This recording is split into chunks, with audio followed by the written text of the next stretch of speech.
Speaking of marketing, one of today's greatest marketing triumphs in the entertainment field is video games. It's a business which has tripled in size in just 3 years. Ron Hendren went out in the field to bring us this special report.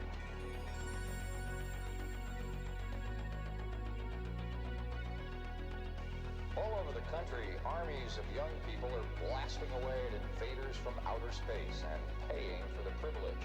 I'll be looking at the electronic game craze, which has not only fascinated the nation, but which has created some interesting problems as well.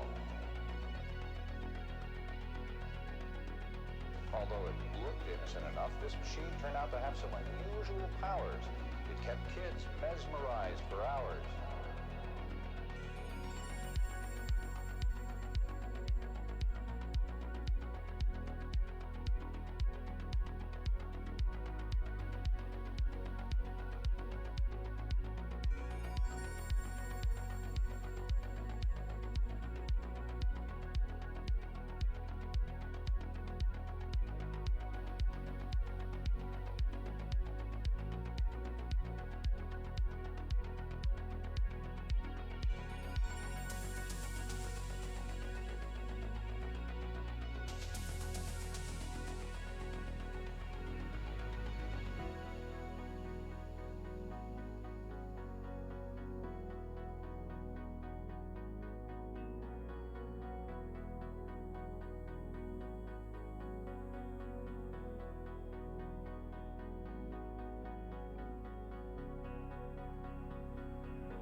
All right. Hey, everybody.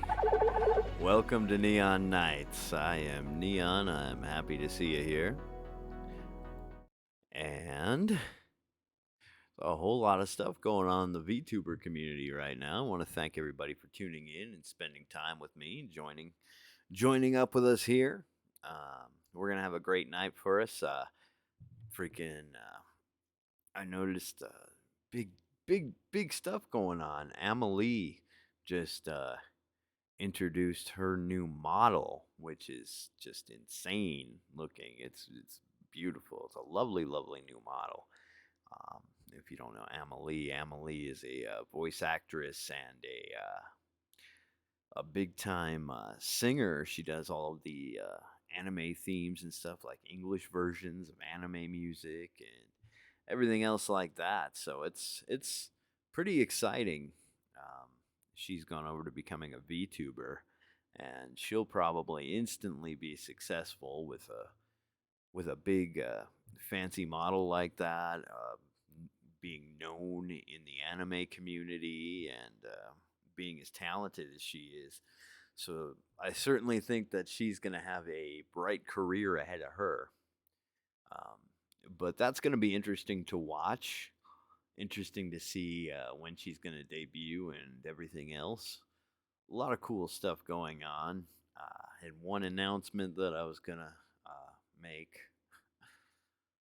So apparently, the company that owns the mall, who's been sponsoring this show, has been bought out by some kind of umbrella company that deals with waste management or something like that. I don't know, but apparently I've been given my pink slip, and so the show's gonna.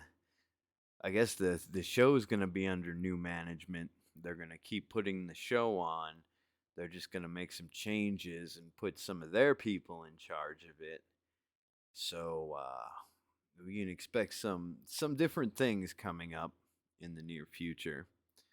Um, but for now, I'm gonna finish out this month here, and we're gonna do some do some stuff. Gonna have a great show tonight. I am going to pop into the studio right now with my guest for this evening, Tommy Highrise. So, Hello, hello. hello. How are you doing, Tommy? I'm good. Ladies and gentlemen, it is your favorite VTuber's favorite VTuber, the last stream jockey, and the person who is right here at this desk full of fruit. That is fruit, right? Yeah, the fruit, drinks, um, pineapples. Well, I got to make sure it's not like plastic fruit. I've No, actually bitten into one once. it's real fruit, but you want to be careful with those pineapples. Pineapples are kind of attack fruit. I'm glad to be on here. How are you doing, Neon? Oh, I'm doing okay. Other than the fact that like I said, I just found out that this particular version of this show is going to be history at the end of the month, and they're going to be doing something else. But Ooh. other than that, I guess that's just the business, though. I don't know Ah, what the hell kind of a show a waste management company is going to produce, but we'll see, a I crappy guess. one. Right? Yep. Okay, so I'm a bit new to this, so guide me through this. Guide you through us.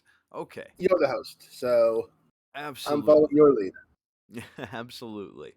So, the first and foremost thing that I always like to get into with folks who pop up on the show is I like to go into who you are and what you do on your channel. Suppose this is where I come clean and tell you that I'm really Maury Calliope using a voice changer. No, I'm kidding. I should warn you now. I have horrible jokes. First time I've actually been able to talk about these horrible jokes with people. No, I am Tommy Highrise. I am the stream jockey, and this is my lore. Let me go ahead and do that. I'm gonna be a bit more. How should I put this? More real? No, but not a term of choice. More. We're gonna break kayfabe a little bit. I believe you're a wrestling fan, right, Neon? Oh yeah. So I'm gonna break kayfabe a little bit here. Storyline or lore-wise, I am Tommy Highrise, the stream jockey, the first and only at 1290 The Hype. I did not pay attention to the contract I signed, so I'm on the hook for 3 years at minimum wage. Unfortunately, the persons who signed who made that contract suck. As in, I can literally do almost anything I want, as long as I don't do something that gets the channel banned. Well, that's a good thing. Yeah, so I mean, if I want to watch, say, Super Mario Brothers '93, if I want to declare myself better than Guargura, if I want to just dance around to the Midnight Shadow, contract doesn't stop me. Hey, I mean, like, you could be better than Guargura, maybe, like, at reaching high objects on a shelf.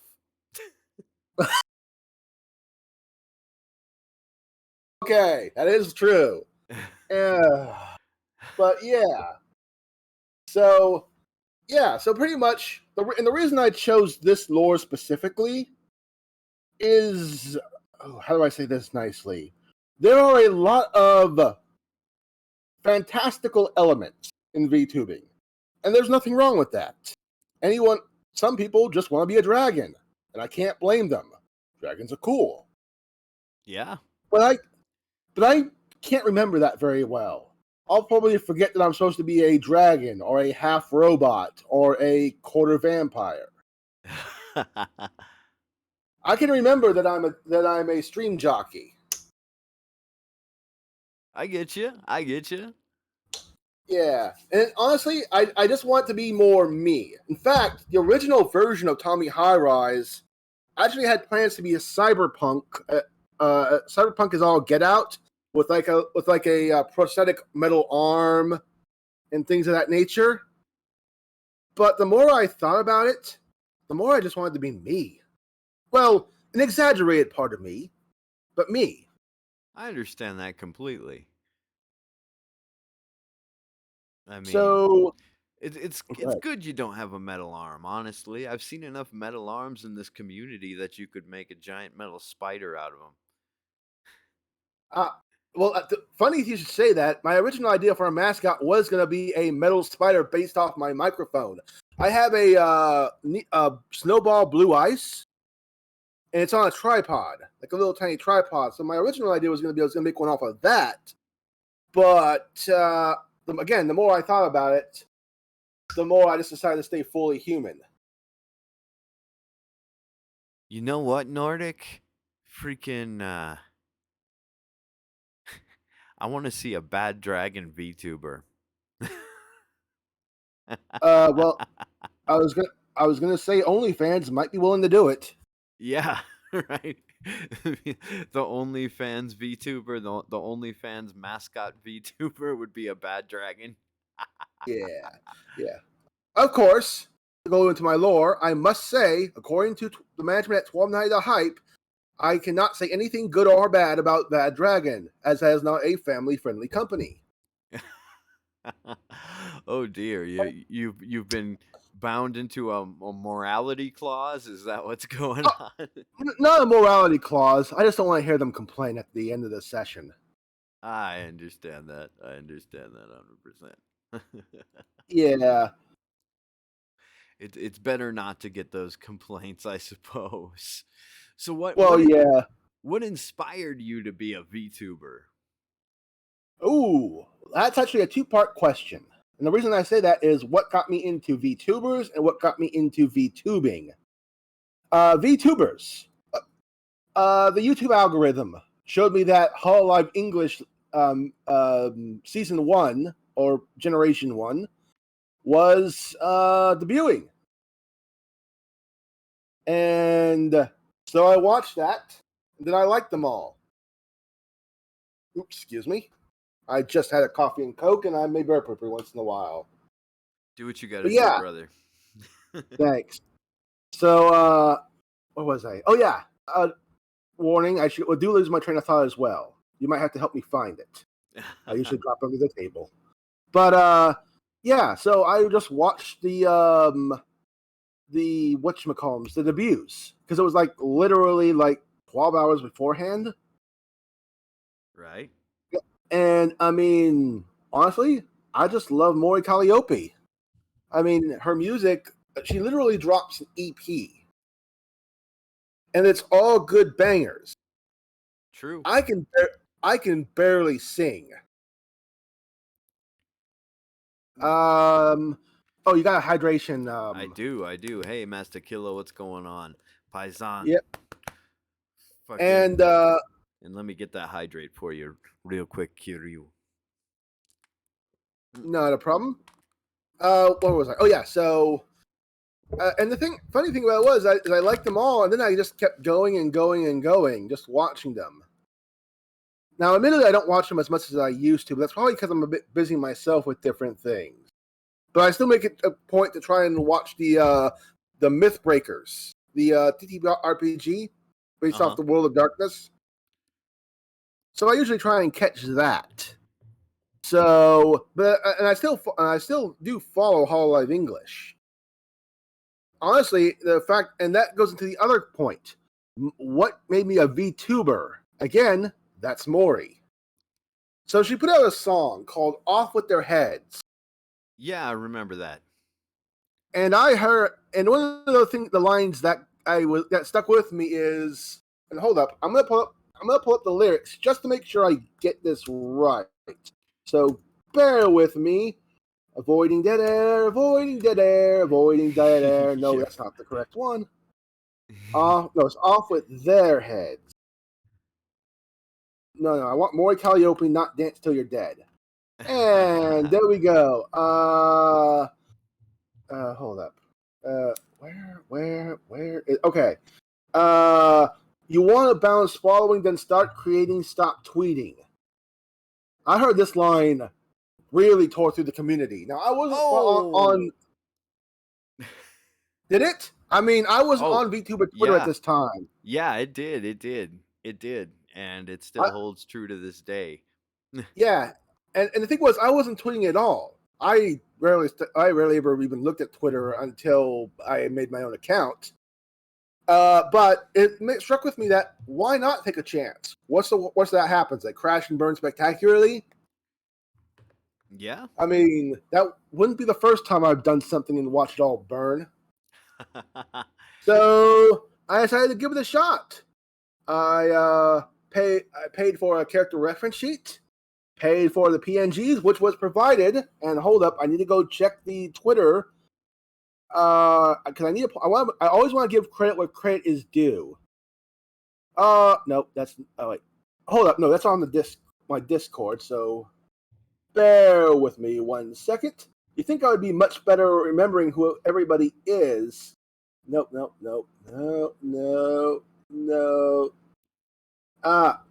Maiku Hashina. That's not. I believe that's. Hold up. Oh, where is it? I can't find it in my messages. But she created my PNGs. All right. And I have an announcement. I actually announced this on my last stream, but my last stream decided to poop little issues. I am going to have a full-fledged live 2D model thanks to @Ari Alumer. So Nice. Oh yeah. When can we expect to see that? No idea. But all good things come in time. So I'm not too worried. I'll So, probably but I'll go probably ahead. eventually do a live 2D model myself once I can pay for it through my channel. Um, I run this very much like a business and consider myself an entrepreneur. So, I run things on a budget. Oh no, I Base totally agree. because You basically, I want to keep investing. Anything I make here, I invest into the production quality. So I had just gotten paid by Twitch, and I had just gotten my check cut essentially for my sponsorship with Vikings War of the Clans. So if any of y'all here had helped me out with that, I appreciate that very much. So between those two, I'm going to be able to buy myself a decent chair so I can sit in and stream a little bit longer, and then look at some other things to do to try to improve the quality of the stream as well. Maybe get some professional emotes, possibly look into like a leap motion thing. We'll see. motion. That's the thing you put on your hands, right? Yeah. So you can track your hand movements and things. So if I want to flip off management and I get leap motion, they can actually see my finger in real time. Yes. Oh, cool. I think I might invest in that too.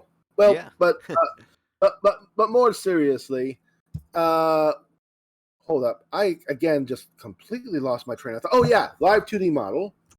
Ari. Oh yes. So now I remember. And again, forgive me. I will lose my train of thought a lot as I think of about a dozen different things. So anyway, Maury Calliope says that line. Internet just poops itself, and that inspired me. So I am literally taking up my scythe and going to the mountaintop. I should note, management is telling me to remind you that I'm taking my scythe metaphorically, not literally. As I said, we're breaking kayfabe, but I might as well have a little fun and test a couple of things here. Absolutely. Now, Whatever you want to do, buddy. Sounds good. So, yeah, and that's the how I got into it. Now, as to what, well, hold on, I'm trying to think. I already talked about my aesthetic, right? Oh no, actually, I don't think I did. I never told you why I chose the jeans, the t-shirt. So anyway, I just decided to go with something simple. I got my inspiration based off of Orange Cassidy.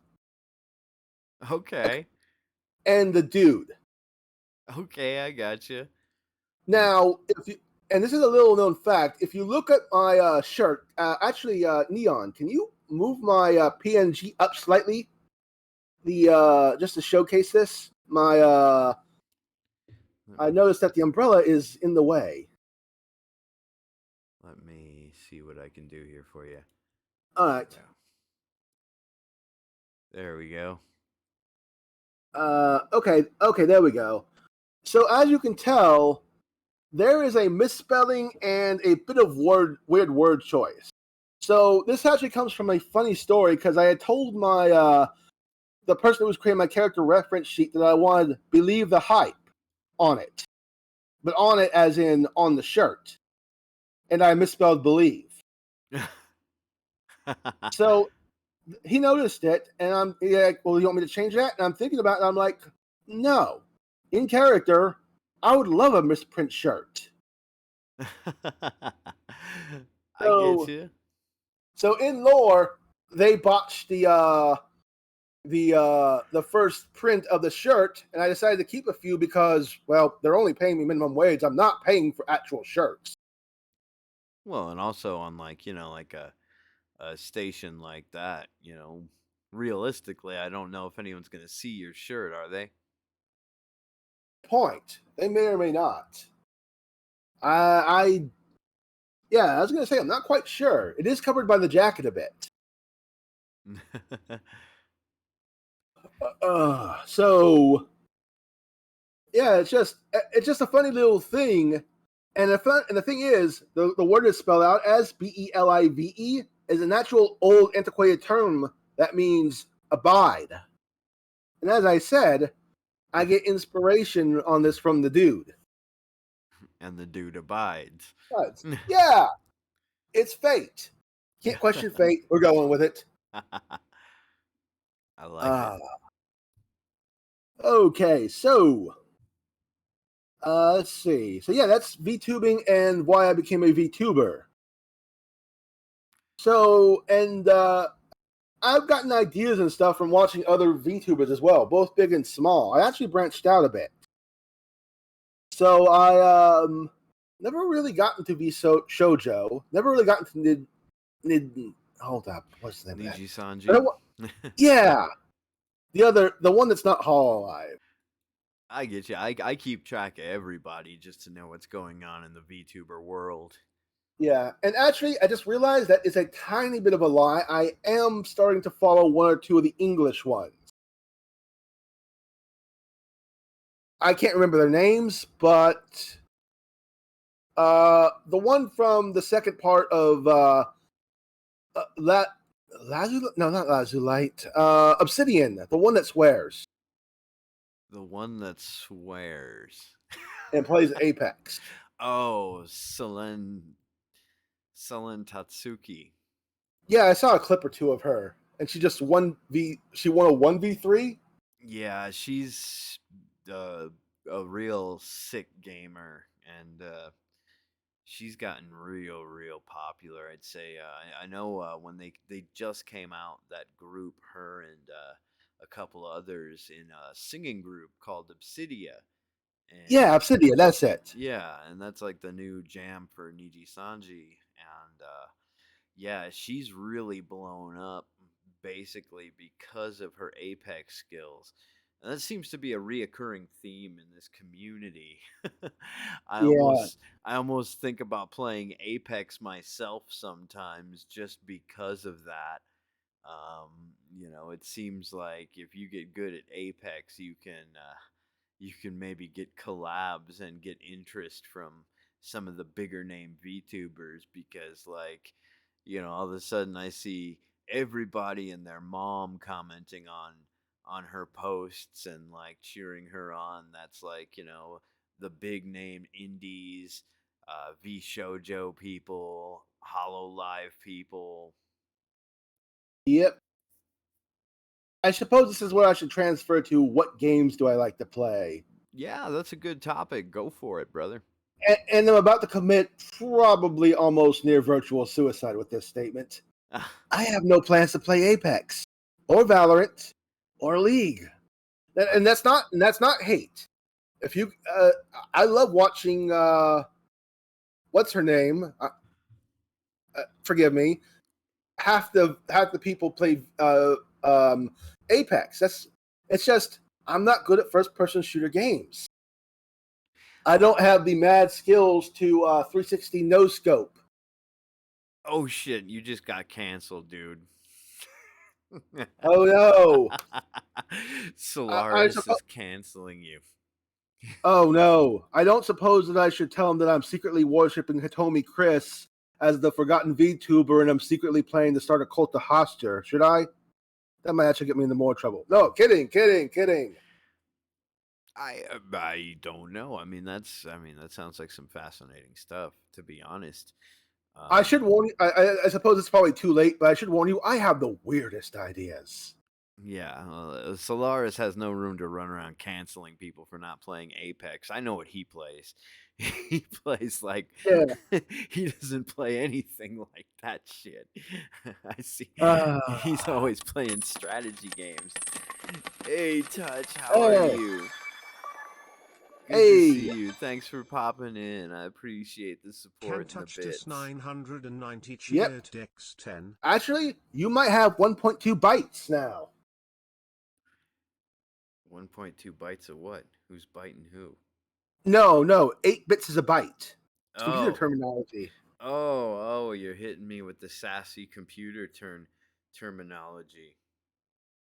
Yeah. But anyway, where was I? So yeah, my actual games. I play, mostly I play trading card games. I will play Yu-Gi-Oh! I will play Magic the Gathering. I will play Shadowverse. I will not play Hearthstone, not for a while because of Actiblizzard's shenanigans. Let's go with that. I keep meaning to get into. I don't know if I'm going to get into Legends of Runeterra either. I can only play so many card games. I actually do plan to do other card games that are not trading card games. I want to actually do a couple of Poker Nights in the inventory. Probably 2, because I like GLaDOS. You okay? Yeah, I'm good. Okay, I wanted to make sure. I mean, no one did the redeem yet to make you smoke. Well, that doesn't mean I wasn't. That doesn't mean I wasn't gonna do it. Okay, fair enough. Thank you so much for the raid, Ikari Tenshi. I appreciate you, buddy. Yep. Oh, and Solaris. You're right. I do like money too. Unfortunately, I have an addictive personality, which means I will wail not as hard as I can. I'm actually pretty good with my money, but I will usually plop in $20 and pull the gotcha for trading card games. Which actually, if you stop and think about it, that's what trading card games are. Unless they're actually, everything in the set beforehand and it's all predetermined. Such as, say, Yu-Gi-Oh's Dual Power. Was it Dual Power or Dual Overload? That was the one that you knew all the cards. I think it may have been Dual Overload. But unless it's like that, it's pretty much just random. So many commons, a few uncommons, a rare or a mythic or a hollow mythic or a hollow reversed foil mythic or $100 bill. Oh, man, yeah. So, yeah, I like trading card games because here's the thing. I like to customize my decks, make it to me. So it's not just it's how I can express myself. You know what I'm saying? Okay, yeah, I got you. Yeah, and so it's like in Yu-Gi-Oh! And I'm probably going to get canceled again. I am a dirty Mystic Mind player. Well, I'm not going to cancel you because I have no idea what that means. Okay. Mystic Mind, hold up. I'm going to pull this up from this because this is a card that everyone wants banned, but it's not actually good enough to be banned. But there's an entire strategy based around it. Mystic Mind. If your opponent controls more monsters than you do, your opponent cannot activate monster effects or declare an attack. If you control more monsters than your opponent does, you cannot activate monster effects or declare an attack. Once per turn, during the end phase, if both players control the same number of monsters, destroy this card. So, if this hits, and my opponent only has monsters on their side, and I have no monsters, they can't activate monster card effect, so they can't bring out Nightmare Phoenix to destroy it. They can't use Tornado Dragon to destroy it. They actually have to use Spell and Trap removal that is Spell and Trap based. And a lot of decks don't run that, unless except in the side. So I can usually just clear out game one. And the way I can do that is by giving them a creature, then locking it down with Mystic Mind, or Mystic Mind Field Barrier, which prevents the destruction of a field spell. So I can it's just pretty much so I can lock them completely out. And then I'll. Do you play Magic the Gathering? Me? Yeah. No, I don't. All right. Well, the reason I ask is because I was going to use a term called Fate Seal 3, which is how, because there's a card in Yu-Gi-Oh! That allows me to look at the top 3 cards of their deck and put them back in any order, so I can just keep manually manipulating the draws. In Magic, that would be probably something similar as Fate Seal 3. That's a very rare mechanic. But, yeah. So, I can if I do it right, I can lock them out of monster effects, I can lock them out of attacking, I can manipulate their draw so they can't get their field spell and trap removal, and then I just win with either Final Countdown or Cauldron of the Old Man. And people hate this thing because it's boring, it's not meta, but it will kill a lot of decks, and people say it's not fair. You want to know what I say? What? 10-minute masturbatory turns is not fun either. Well, so if I want to lock the game and then watch the light in your eyes slowly die as I choke you out over 20 turns, that's fun to me. That just sounded like a psychopath right there. You did sound like a psychopath, and your in-depth knowledge of all of this stuff is, I'm gonna tell you this right now, Tommy. This is not gonna get the lady VTubers to commission lewd artwork with you.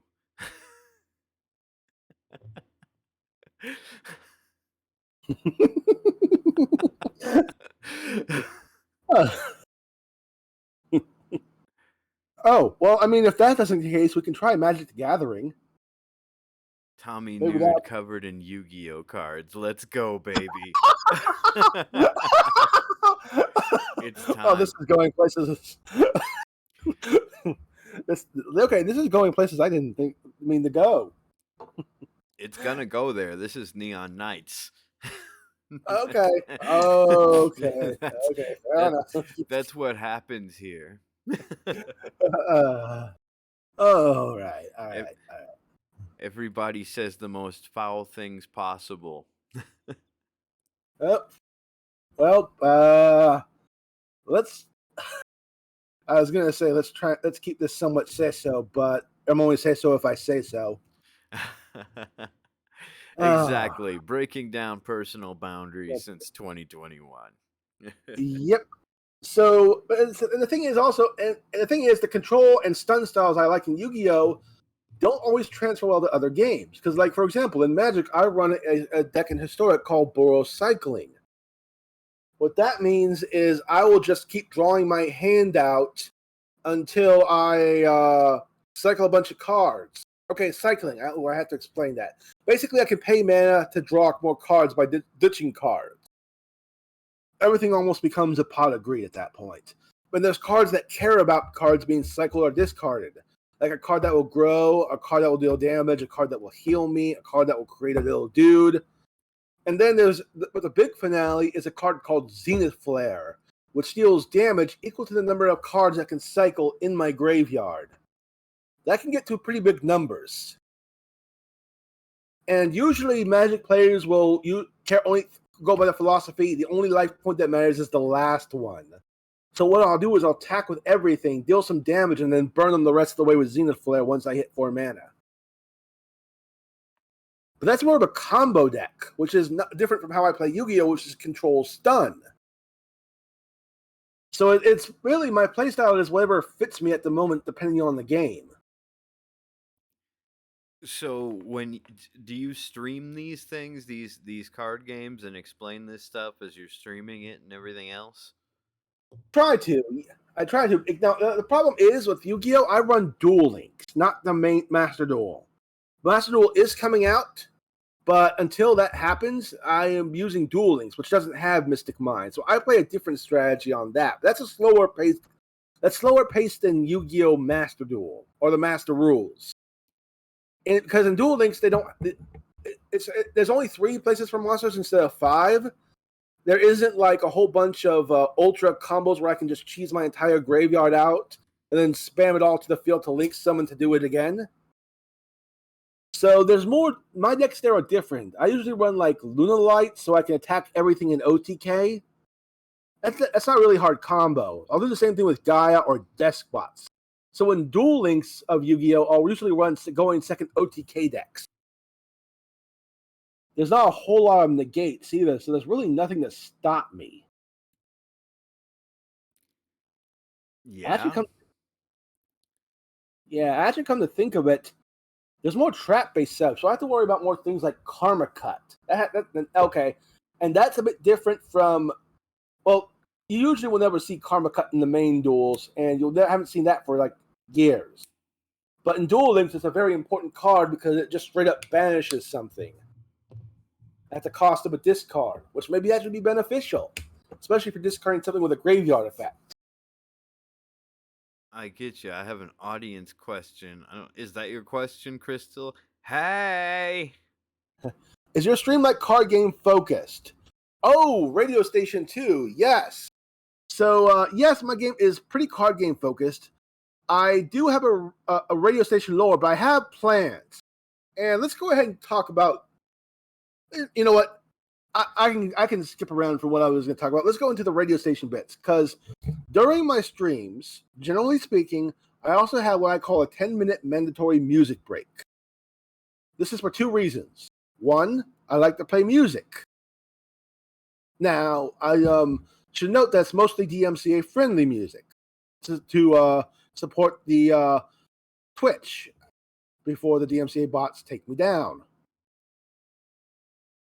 I don't know how much this an issue is for you, Neon, but for me, I like playing different music, but I know if I ever play half the things I want, that DMCA will shoot me in the head.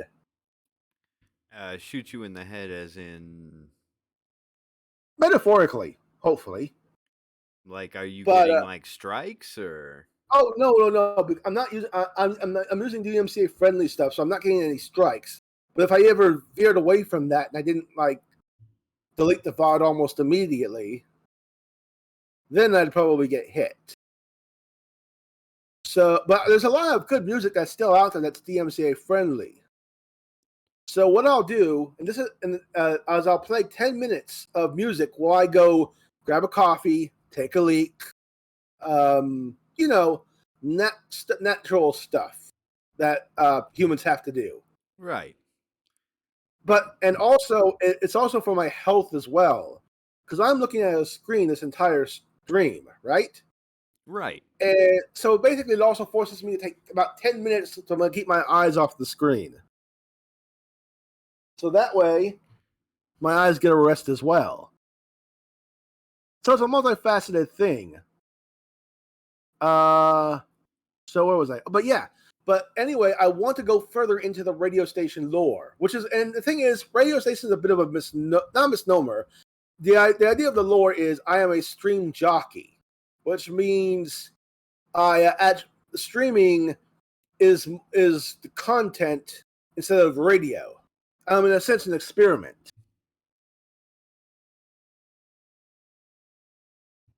So, hold up 1 second. Sorry, I was just getting some liquid. Yeah, you're fine, man. Okay. So, but yeah. So, but the thing is, and I'm going to go into my future plans here. I do want to actually play more music. In fact, Neon, you kind of cued me in on this. If I may go on to what you cued me on. Yeah. Go for it. About Fifi's radio. Yeah. And so I was thinking about doing something similar called the Tommy Highrise Power Hours. But I didn't want to just put up music and call it a day. Because as much as I love DMCA music, I can only cycle through so much. and I Right. don't think everyone wants to listen to non-lyric music. So I have two points of plans. One, I have permission from certain V singers to put their music up, and I'm hoping to get a lot more. In fact, I kind of did ask Hololive for their permission, but I don't think I'm going to get a response from them for 2-3 months at best, if they ever respond to me. Yeah, But they're busy with nacho fries. yeah. I mean, I don't have that Taco Bell money I could just throw around. So, and I think I feel comfortable talking about this. One of the people I did ask was Real Venom, and they're cool with it. All right, hold up. I need to do a pronoun check. I just realized I forgot the pronoun. Real Venom. Real Venom. No, Real Venom. Twitter. Hold up. Oh.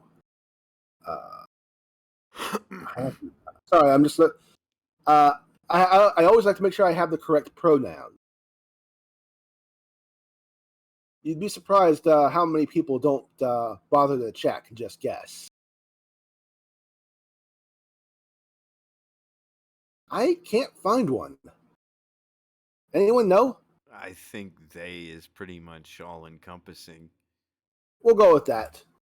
So I I got mean, permission from. they're not here right now, so they're not gonna, Oh, I know. It's just general. I always try and just make sure. If I don't know, I usually just go with they and let somebody tell me otherwise if that's the case. Got it. So I got permission. So I'm gonna play a couple of their songs. I'm gonna keep the rest close to the vest at the moment because I'm still also trying to figure out who I can get a hold of. But I don't want to. I don't want to just spam everybody either with asking for permission. That may not be kosher. I'm still trying to figure out the ins and outs of VTuber etiquette. I don't know what VTuber etiquette is. I I Yeah, mean, there's I was just, gonna the say, basics like, don't send people dick pics like in 2D or 3D generally unless they yeah, ask for them and yeah, and of course the big one is you never dox anybody. yeah, don't dox anybody. And really, I don't really know too much VTuber etiquette beyond that. Yeah, yeah. So it's one of those things that I'm still navigating everything, but I'm hoping that as I do more power hours, and the current theory is I'm going to do 2 a week, that more people would be willing to do that to have them let me play their music. Well, right, and So there's a lot of stuff that is DMCA free. Like I have DMCA free playlists on Spotify, oh, and I actually do put a playlist of Twitch safe music. I got people from hold up, let me pull up my Spotify. The Midnight, Gunship, NCS, no copyright sounds. They're always good. Um, let's see. Hold up. Who else do I have? Lunacy, Faith in the Glitch, Arcade High, Kick Puncher. I think only one of their albums though. You have to watch the new retro wave license policy. Oh, Fixed Music. Hold up. Fixed Music is cool. Whoa, hold up. Give me a second. Something popped off on my end. Okay, there we go. So yeah, Fixed Neon has a whole big library of music, and it's all Twitch safe. YouTube, you gotta be a little bit more careful with, but on Twitch, they're perfectly fine. So yeah, I have access YouTube to is Android. horrible. Oh Any yeah, that's what. anytime I transfer VODs from here, even if the stuff like doesn't get muted and it says it's DMCA free and everything else, um, half the time I transfer VODs over there, it always tells me like, oh well, yeah, like this can't be monetized because of copyright claims owned by someone else. Oh yeah, I mean, I have the two things right now that I really hate the most is the Digital Millennial Copyright Act and the Sonny Bono Copyright Extension Act. Oh god, I could go into that all. Sonny Bono, get off my lanai. Oh yeah, and the thing about is it's like the Sonny Bono Copyright Act is pretty much just so Disney doesn't lose Mickey Mouse. I mean, really, that's all it is. Because here's the thing, I was actually doing some some introspection because I had an idea for it, some world building, and one of the ideas. So I was looking for the Cthulhu mythos, right? Most of Lovecraft stuff is copyright is public domain, and some of it is believed to be public domain because nobody can find the rights.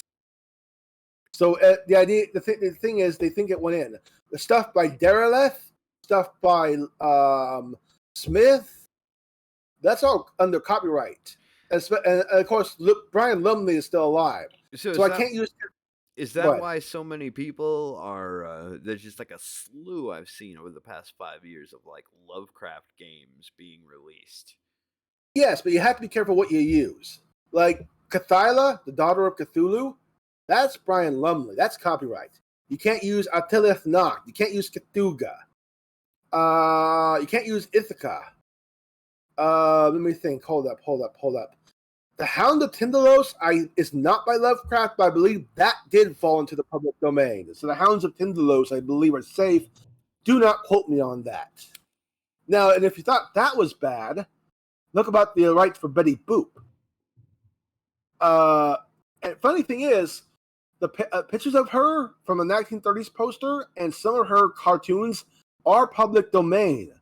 But if I tried making a Betty Boop cartoon or tried to turn her into, say, an idea I had for world building as one of the eight, I'm pretty sure I will be getting a trademark violation from either the Fleischer Studio or King Syndicate or a whole bunch of things.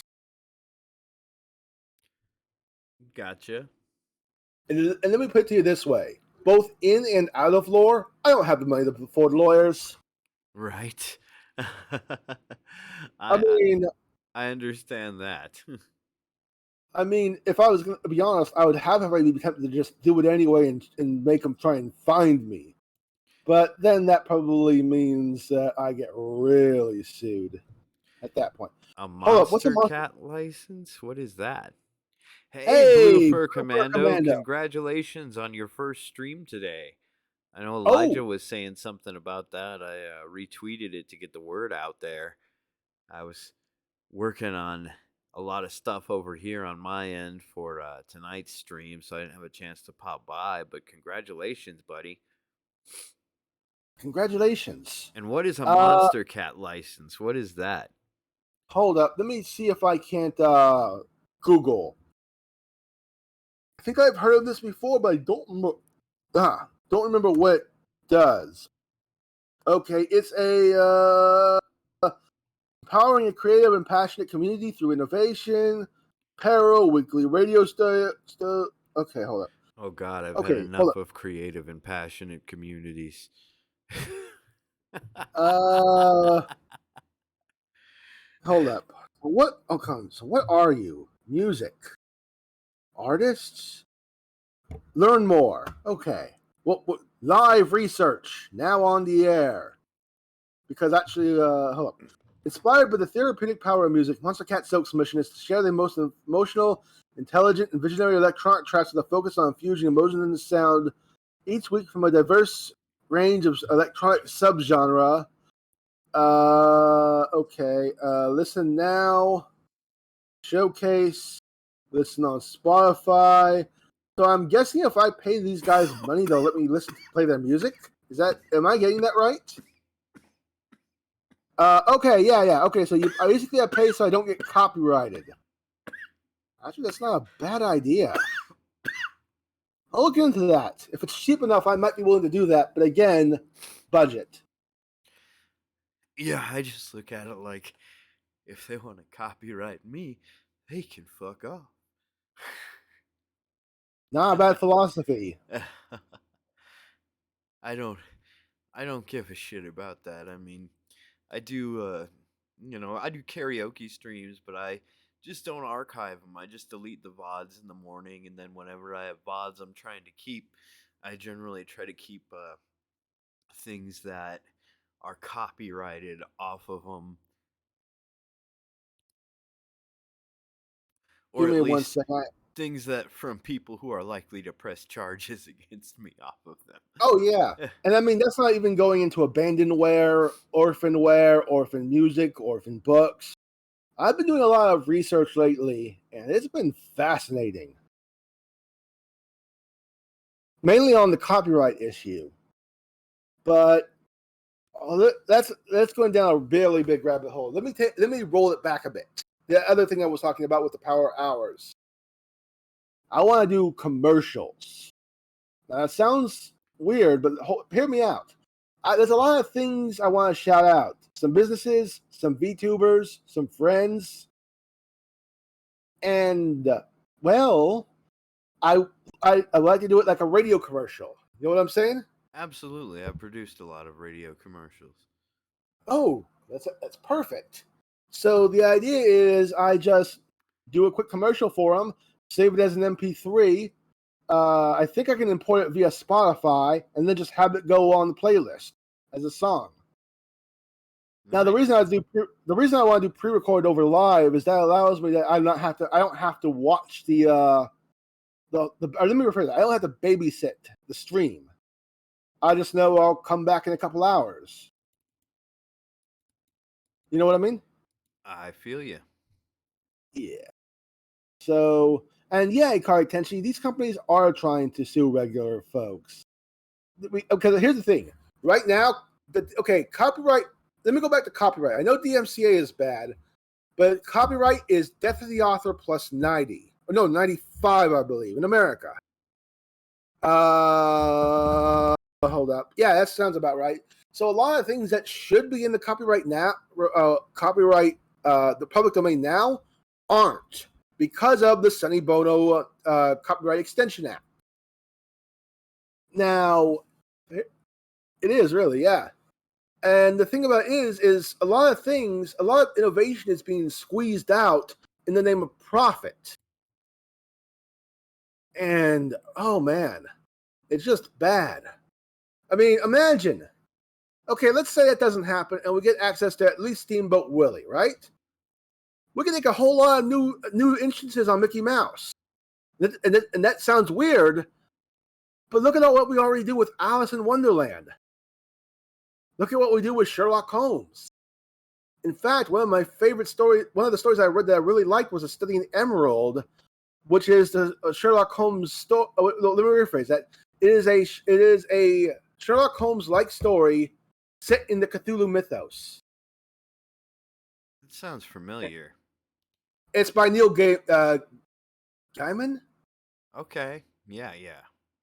Yeah. So and there was also another story called A Colder War. It was a very short story. I don't remember who did that one, but it's the Russians find Cthulhu and use him as a deterrent instead of a nuclear one.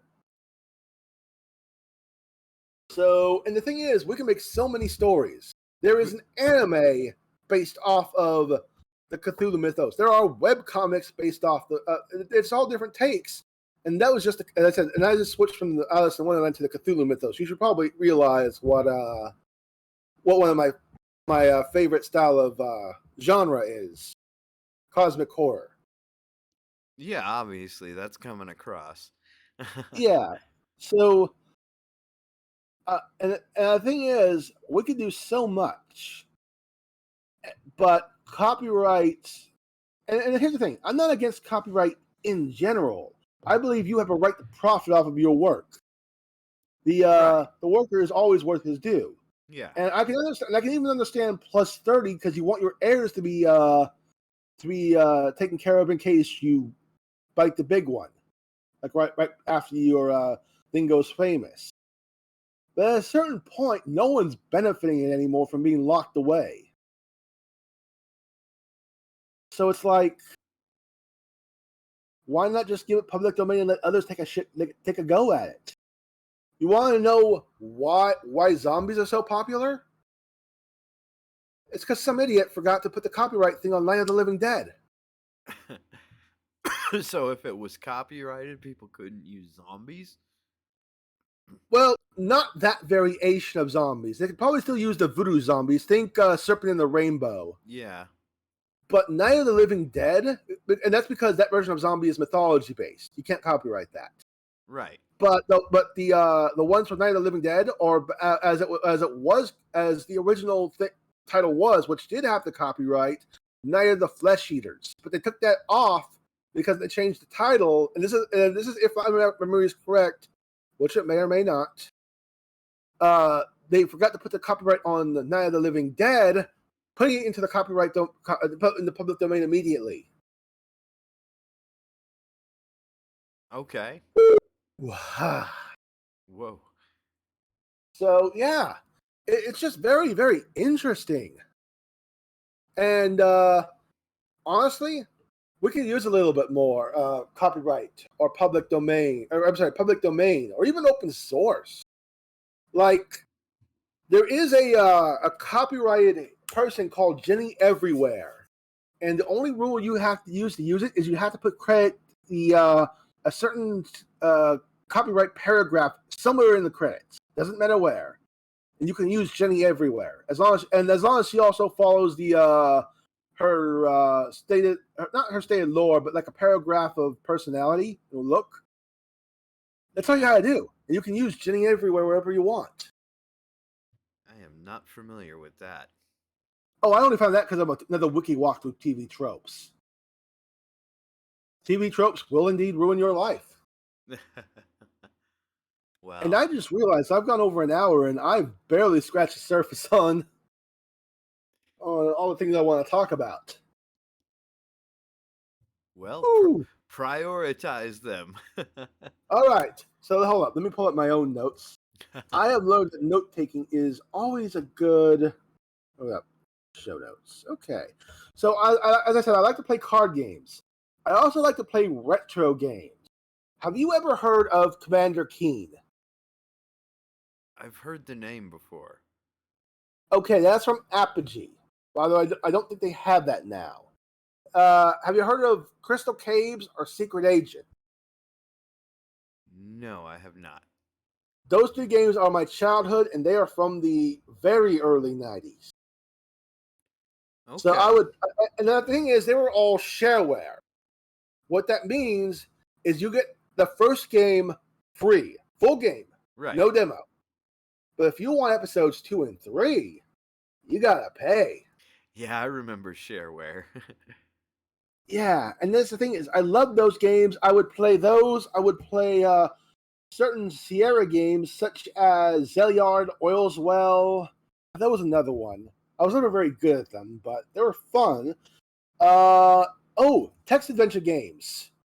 I never played Zork, surprisingly enough, but I did play like the Under the Ice. They were all by the same. A few of them were by the same guys. There was one called Castaway that I just remembered. I believe that was by John Olson. Do not quote me on that. I also believe that I don't know if he made it, but he made a game called Gymnasium Adventures and Palace Adventures. There's another one called Braminar. And they were all text-based. No graphics. They were some of the best times I ever had. Oh, yeah. That stuff can be very nostalgic. Oh, yeah. Yeah. It's wonderful. Yeah, and that's the thing is, I like these older games you will probably never hear of. You will never hear of Cave Quest by Lightware Consultants. You will probably not hear of Inner Space. If you remember Morup's Dungeons of the Unforgiven, I'd be very surprised. I do.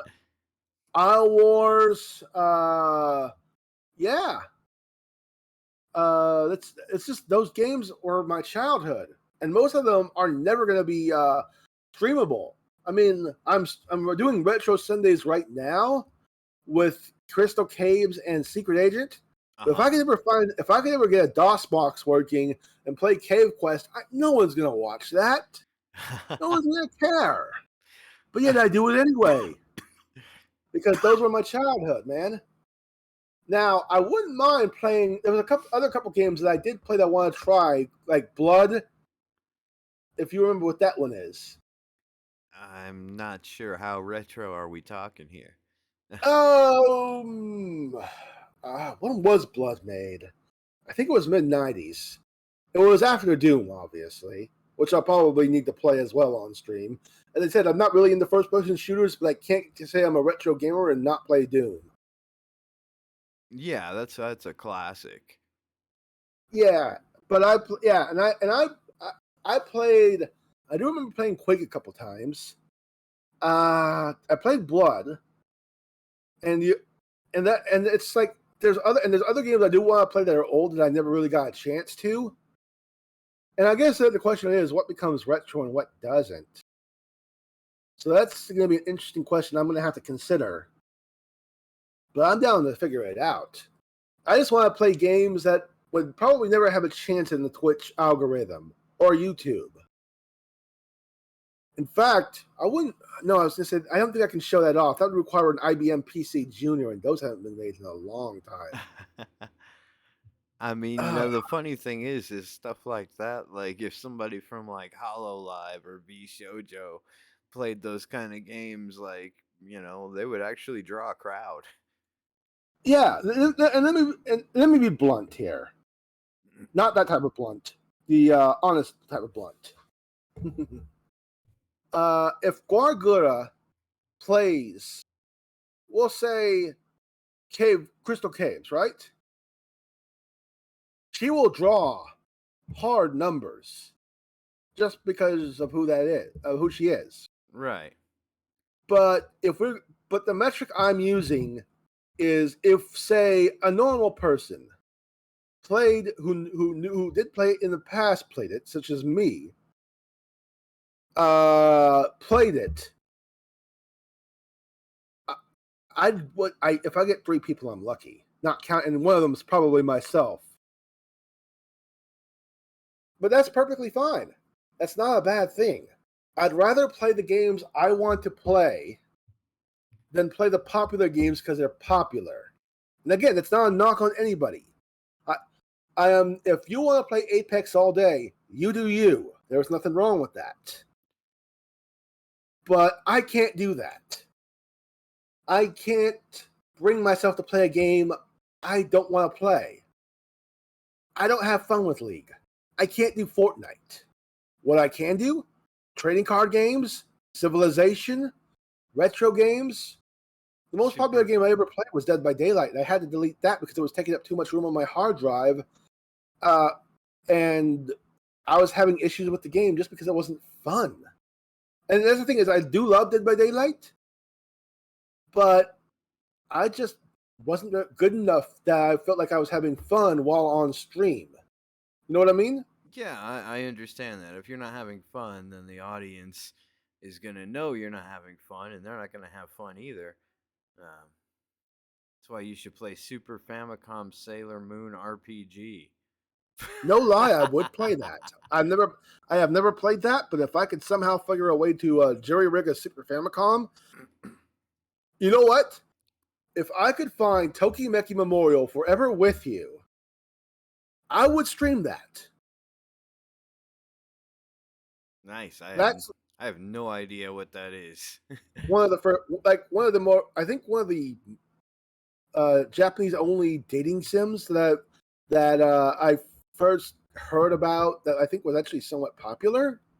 I don't know if it was popular. I just found it in an episode of Look Japan, and then back when I was in my weeb days, and was very, very interested in it. So, yeah, that's and that's the thing is, I'd be willing to play weird games or games that may have only been Japan only. For the longest time, Trials of Trials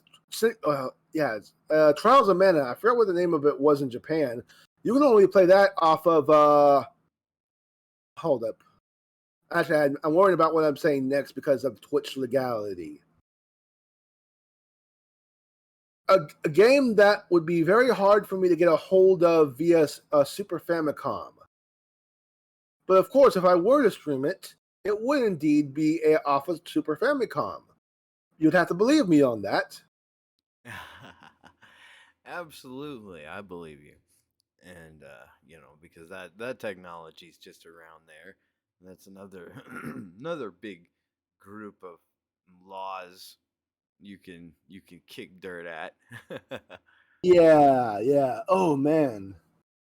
I know it's recently become an issue when people are talking about Video video game game preservation. preservation. Yeah. Oh yeah. Have you ever watched the CU podcast with Pat and Ian? No, They're they're big. They're big into video game preservation, and I agree totally. Video games should be preserved, regardless of. Now, there's an argument on whether they are or not, but I would say that's irrelevant here. I would say, oh, good, Crystal Luna. Yeah, I actually do listen to their podcasts when I can. No, which isn't always, but I do try. Sometimes I'll catch their clips on YouTube. But yeah, and that's so much preservation, so many games that we could lose. yeah. I've never caught that. I mostly watch MILFs, but there is a lot of games that don't get brought from like platform to platform, Like I've seen before on some different platforms and some alternative ways of taking advantage of those no longer widely available platforms that there's a lot of games that have never been like updated or like reissued for like say like PC, especially when you come to like consoles and things like that. On the older consoles there's a lot of games that have never been ported or like remastered or anything like that, so like they're just kind of lost to time. Yeah, and I guess as someone who hates the concept of oblivion like I do, that's I don't want to see those lost. Even if they just become a footnote, they still are remembered in the annals of history.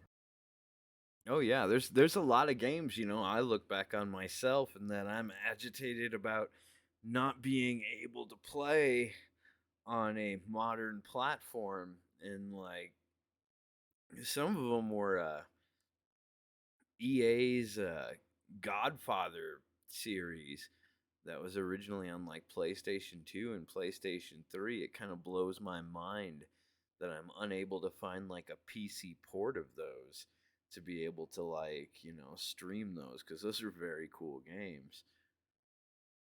The Godfather games, but yeah, that's total like that's exactly what I mean. Like, hold up, I'm trying to think of another good game that you'd be very hard pressed. Oh, have you ever heard of a game called Mischief Makers? I have not. Nintendo 64 game only, has never been ported, as far as I'm aware. And a lot of the games are getting ported, like, or at least not reprints. Like you may catch them in like in the Nintendo shop or something. But Mission Makers, I've never seen a that be reissued or redistributed, and I would love to see that game. It's actually pretty fun, at least the parts that I remember. I But feel you. yeah, so man, and so that's why I like to play. I want to play retro games at least one day a week, regardless of how much content it generates. I just want to play a retro game. Yeah, it's sometimes like I don't know, depending on the retro game, you can get some good viewership from that. I can tell you like my video game streams, I stopped doing video game streams because they weren't doing very well for me. And but one of my best video game streams that drew the most people was when I was playing through Rockstar's The Warriors. Um, and that's another kind of odd one. That's surprising that nobody's like that Rockstar's never ported it to like PC or anything like that, because it was Well, a hold really cool game. Yeah, wait, doesn't Rockstar have a problem with porting anything to PC? Or am I thinking of another company? I don't know. Rockstar has a problem doing anything. They have a problem Well, making games. I was gonna say they're probably milking GTA 5 as hard as Bethesda milks Skyrim.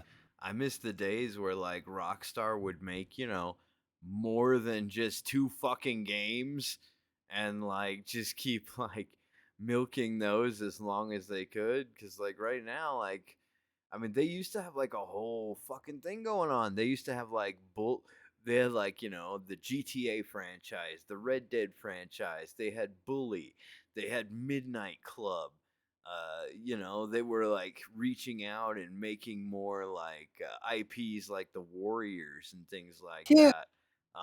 I wish Picking more up people. weird stuff like that. And I'd like to see them keep doing that because, like, if you got the balls to go out and like make a game out of a fucking like 1970s cult classic movie, like, I would love to see, like, those people have some free reign to be able to just go out and make games out of fucking whatever. At least AAA companies, they don't like taking chances. If you don't make all the money, you're as an IP, you fail and you get discarded. Screw the fans. It's your shareholders that are your biggest concern. Oh, and that's a shame too, because I feel like I feel like more companies should take chances. Yes, things will fail. That happens. Not everything is going to be a banger.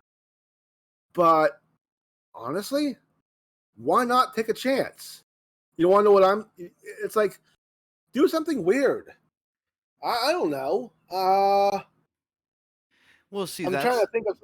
that's the thing is all that stuff like you said AAA. It's a problem with fucking AAA. Just like it's the same problem with Hollywood where Hollywood keeps rehashing things and like, going with things that like are going to work and things like that. You got like if you want any kind of variety at all anymore, you have to look at like, the independent film scene and the independent gaming scene because like in the indie gaming scene there's stuff that's like comes really out of fucking left field and from like small studios that it can really get successful, things like Omori and like Undertale, and there's a game like that that'll just become like a huge freaking deal every now and then from a small studio that's really innovative in something else. But like you said, the big AAA bastards, they just re-release the same thing every year, or they'll take a game and like just keep updating it and adding like trickling in a little more content for like 10 years straight. What they'll do is they'll try and monetize it for everything they can. Let's they will put some really shady stuff, monetization stuff, and gotcha things. It's like you think your rate ups are a lie in fake grand order. Just wait until you see whatever they're doing in. Oh, hold up! It was a soccer game where they were really putting the screws on the good players you could get. My memory's never shot on this. But yeah, it was like there was a big deal with that. Was it FIFA? May have been FIFA. And also, and it's like they will nickel and dime you for every single microtransaction they can get a hold of. Yeah, I'm not It's like, super into like the whole Skinner box manipulation thing. yeah, and it's like, and that's the thing. It's like we're not happy with just a a shattering amount of money. We must have all the money, or else it's a failure. And want to know what the funny thing about that is? You don't own that barely dressed waifu skin of Saber. You don't own that soccer player. If that thing goes away, you are screwed. At the Yeah. very least, with my Yu-Gi-Oh cards, they physically exist. Yeah, I've only gotten into a few like gotcha games, and they were both mostly like mobile games that I played for fun sometimes. And I played the Tokyo Ghoul Dark War one, and I played the Overlord Mass for the Dead one, and like I remember like I said never again with like gotcha bullshit because like I had played the Overlord game and busted my ass and spent a lot of money to get all of like the Shaltir Bloodfallens that I could, and then like freaking within less than 6 months of releasing to the U.S. audience, they announced that like they were going to discontinue the servers. Oh yeah, yeah. Ah, I mean, I didn't whale it like some people do, but like, I still spent more than I would usually spend on something like that. yeah. Now, admittedly, I am a tad bit of a hypocrite on this. Shadowverse is online only. The Yu-Gi-Oh cards that I do get from Duel Links, those are digital only.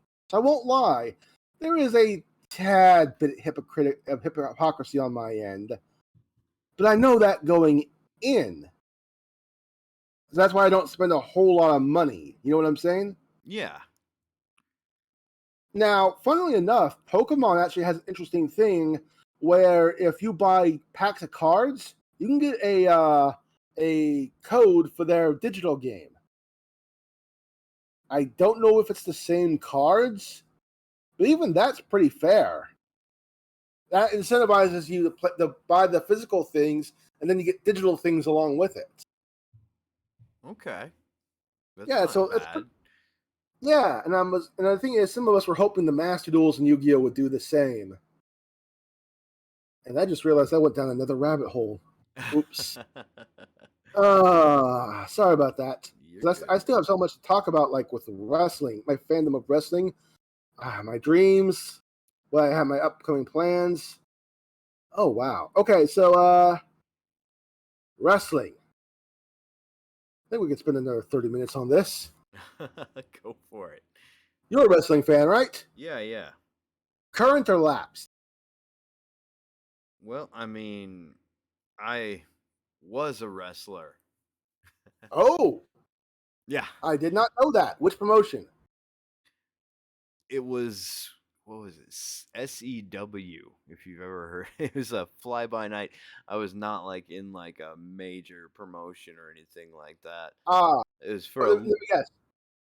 Your pay limit. was a hot dog and a handshake, right? It was very much a hot dog and a handshake type of deal. I lost a lot of that's why I always warn people, get with if you want to pursue a career in wrestling, get with a good school that has good connections and spend the least amount of time that you can on the indie circuit, at least on like the bottom part of the indie circuit, because like you're gonna get thrown in the ring with a bunch of mofos that don't know what they're doing, and you have a good chance of getting hurt, and like that bill's gonna get dropped right on you. Oh yeah. You know, I've heard some people say. Oh, hold up. Can you hear me? Yeah, I hear you. Okay, I was leaning back and I realized I didn't know if could hear me or not. But yeah, so I've heard some people say that wrestling and VTubing has a few things in common. Probably why it's like why I like them both. Yeah, they really are very similar. It's something that like, wrestling fans and anybody from the wrestling industry typically knows that like, they notice the similarities between what VTubers do and like kayfabe. So, and this thing is, let me put it to you this way: I am not really. My name is not really Tommy Highrise. I'm not going to give you my real name, but I've already think I've shattered the fourth wall. Hi, Colt Cabana. Sorry, I had to drop a pipe bomb reference. CM Punk's probably one of my favorite wrestlers, which he may be coming back to AEW.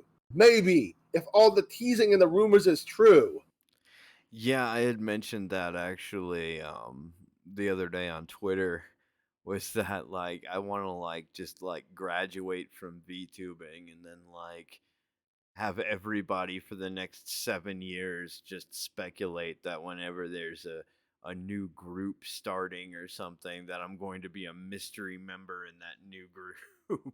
I want to have the kind of mystique that CM Punk has managed to like maintain for like the better part of the last decade.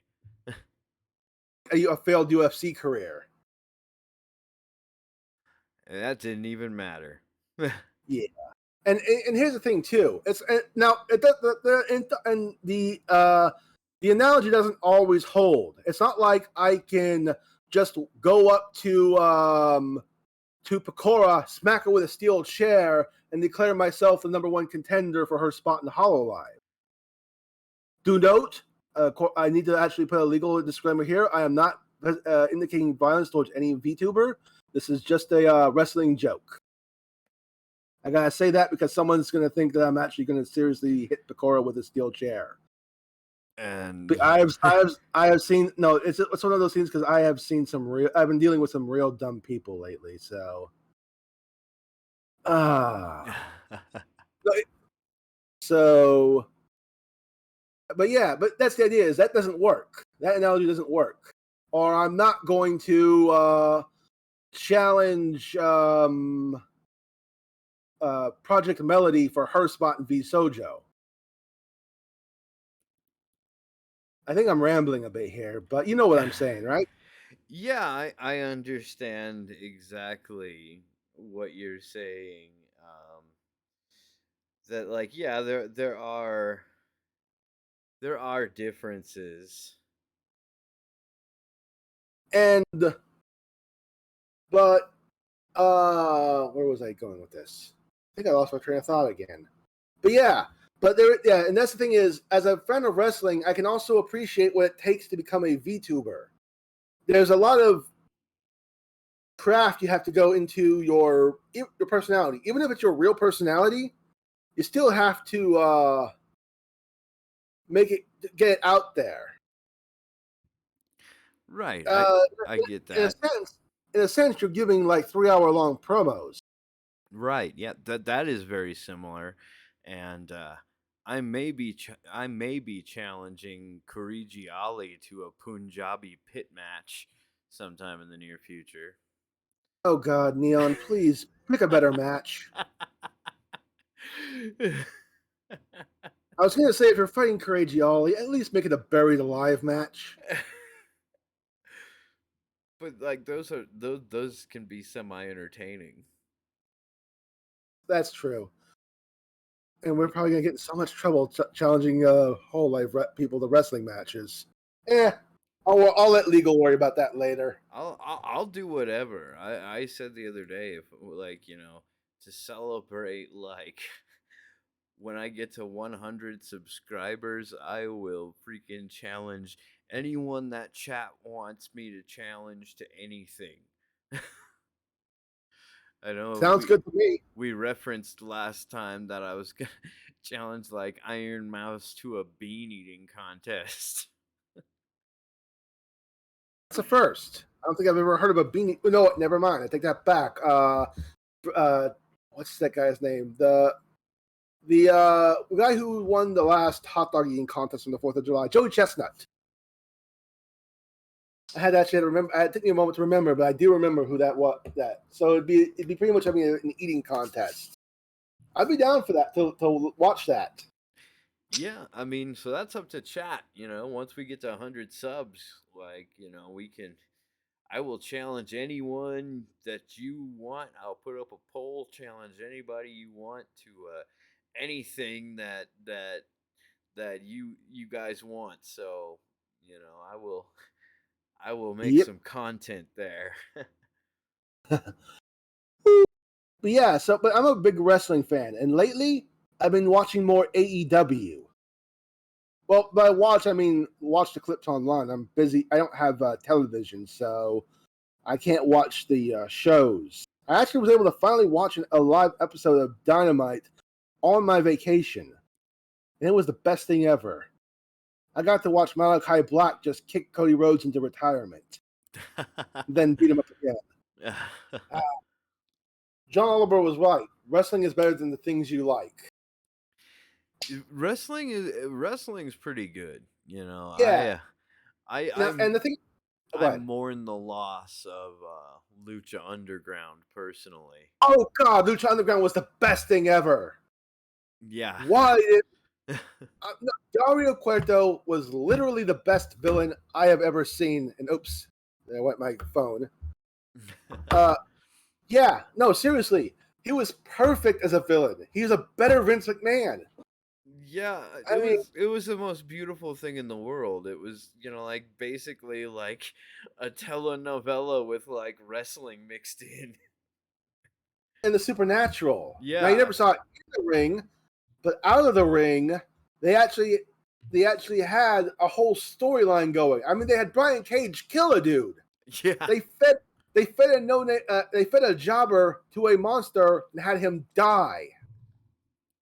Oh, the last I mean, season they killed about 4 or 5 people, I think. They I kept think so too. And sacrificing everyone to Jeff Cobb. oh, they were. Oh, that's right. Jeff Cobb was the was Matanza. Manzanza. Yeah, I forgot his Wrath of the Gods was his Tour of the Islands Yeah. finisher. Yeah. But yeah, and that's the thing too is it's just it's all amazing. It's like the do you remember season 1 where Angelico does that dive off the office to save the match for him, Ivalice and Son of Havoc against the crew. I Vaguely. believe, It's been a minute. yeah, this is I believe for the trios match, the first one. They Yeah. had two, and so yeah, so it was awesome. And and the thing is, they had some very good spots. They had Brian Cage versus Willie Mack. They had hold up. Oh, this is too many good things. I'm trying to remember it. The Gift of the Gods belt. Oh God, the Gift of the Gods belt. And I wasn't Yeah. expecting to talk about Lucha That Underground was such today. a cool looking But belt too. no, here's the thing too. It was pretty much a Money in the Bank, but two different things. You could not cash in. Dario Cueto would not let you do that because if he let you cash in anytime you wanted, well, that's lost revenue. And from a legitimate, from a logical standpoint, that makes sense. Dario Cueto Yeah. may be evil, but his main goal also is to make money, and he loses money if you cash in, especially when there's no rematch clause. Right. So it would be better to give 1 week's notice so that he can hype the match up. And also, it was literally the Dragon Balls. Literally. You need 7 tokens to get it. And you could cash it in anytime you want, but there was a catch. That catch was if you had to defend that belt, or someone could take it and immediately declare its opportunity. So you couldn't just sit on it for too long waiting for the main title to change hands. Right. Now, and the thing is, there's also been variations to that before and after. There was option C in TNA, where if you held the, I believe the X Division title for a year or at a certain time, you could vacate it to get a shot at the world title, and that was perfect. I mean, as much as I love the Money in the Bank cash in, kind of expect it now. Yeah. I mean, heels do it, baby faces do it. I mean, now granted, it still has some mystique, especially when Seth Rollins did to save the WrestleMania 31 main event. Because I mean, the fans were just not having Brock Lesnar versus Roman Reigns. So Seth Rollins cashes in the middle of the match. Stomp, stomp. He runs with the title. Oh man. I'm just so excited. I don't get to talk about wrestling with a lot of people. Yeah, there aren't a lot of people who know too much about wrestling. You know, I Yeah. was briefly involved in independent wrestling for a while, and then I went on to designing merch for independent wrestling and stuff like that. So Cool. Some of the producers from Lucha Underground still owe me like $50 from about 4 years ago. You're never getting it back. I'm never getting it back. They started in some of the people Well, after like the show didn't get renewed started an offshoot company in California called LA Lucha, and I did a lot of work for them. I was basically on retainer for them to do like posters, graphic design, merch, and stuff like that. And they owed me like $50, and I never got it back. well, you know what you should do, right? What? The next time they have a show, the moment they enter the ring, jump up from the crowd, hit them with a steel chair, grab their wallet. According to wrestling law, you won't be touched by the cops, or if you do, you'll be let out just in time to have a match at the main pay-per-view. Oh, but they went down the tubes like shortly after that, so there was no there was no getting that money back, unfortunately. Oh, yeah. That's I was going to say that's literally not paying your artist. Oh yeah, that is very much literally not paying your artist, but like I don't think fucking Luchasaurus got paid either, so Oh, that sucks. Luchasaurus is such a cool dude. yeah, like, I was doing like match cards and stuff for like Luchasaurus, Jack Evans, Thunder Rosa, a lot of people like that, and working with them on stuff. And like, I know a couple of them mentioned that they didn't get paid either. Oh, wow. I was going to say $50. Well, technically, according to the Constitution, you can sue for $50. I believe, I don't remember if it's a constitutional or if I remember just from another piece of law, but it was at least like over $20 you could sue. I could. Again, that's just based off a very fuzzy memory based off of history class. I could be totally wrong. But I remember someone saying that as long as it was over 20, you could sue. That may have changed, but who knows? So, where was I? Oh, yeah.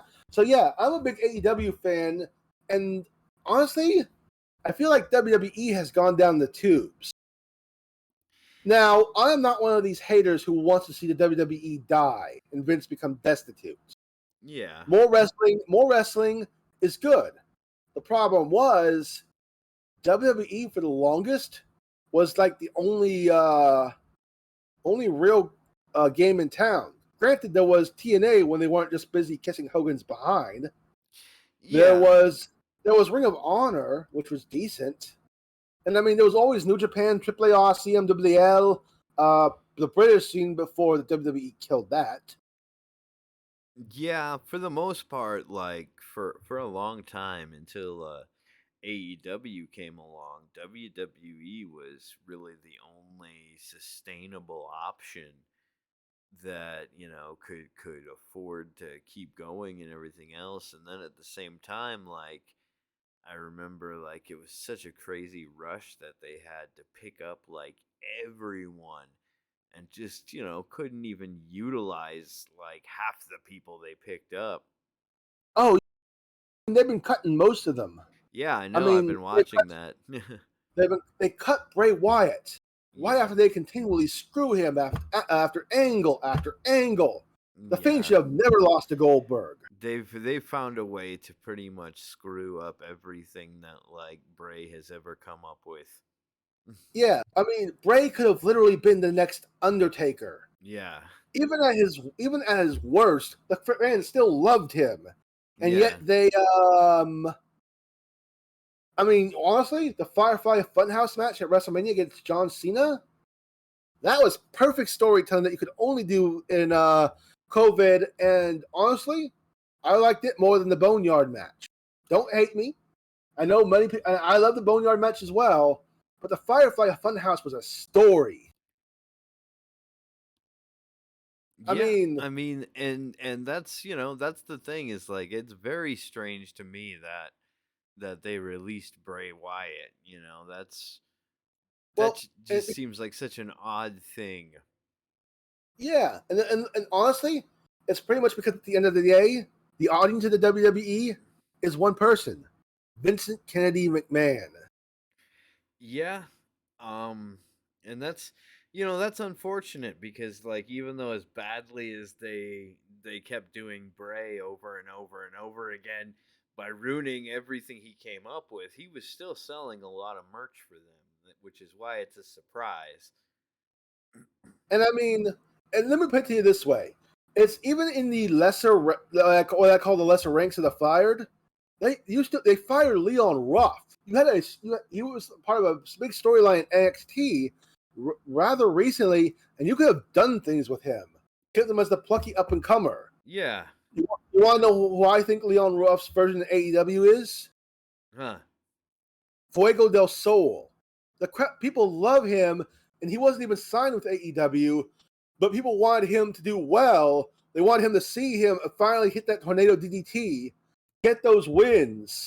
And even today, spoiler alert for AEW Rampage. Please close your ears for 5. Are you okay with spoilers, Leon? You and me are the only ones who watch wrestling, I think, and like I Oh, don't I even know. I haven't watched wrestling in like 2 years or anything. Hey, Oh, yeah, no, that's fine. you're good, Bones. You're good. Yeah, so anyway, spoilers for AEW Rampage in 5, 4, 3, 2, 1. There was a match today between Miro, you would know him as Rusev, versus Fuego del Sol, and it was for the TNT title, but the thing was also if Fuego won, he'd get a contract. Fuego tried his heart out, but Miro finally won with the game over and kept the title. But Fuego del Sol still got a contract thanks to his friend Sammy Guevara or Guevara. On one of these days, I'm going to get names actually right. Sammy Guevara, and it was just, it was just so amazing. You know what I'm saying? Everyone loved it, and that was just interesting, and that was just the like Fuego del Sol, a very low card member of the now member of the roster. You want to know what was another interesting match? Huh. Brandon Cutler versus Peter Avalon. Someone must win this feud in a no disqualification match on AEW Dark. Oh, I know Brandon. He's a good dude. Yeah, he actually put Peter Avalon into D4s. Nice. So I don't know how much of a good guy he is if you're willing to do that to a person. D4s hurt when you step on one. I mean, he's a cool guy. Like, No, I know. I'm making a joke. My apologies. I've had a lot of conversations with D&D about D&D with the dude. Is what I'm saying. Hey, yeah. But that's the thing is, people they do right by their members. Even the jobbers are still treated well and are still made to look good. I mean, take a look at Daniel Garcia and Everton 2.0. They look good in what was pretty much a guaranteed loss. And it's one of those things is, I mean, I know who Ryzen is now. I never even knew who he was beforehand. Let's see. There was Griff Garrison, and who is now part of the Varsity Blondes.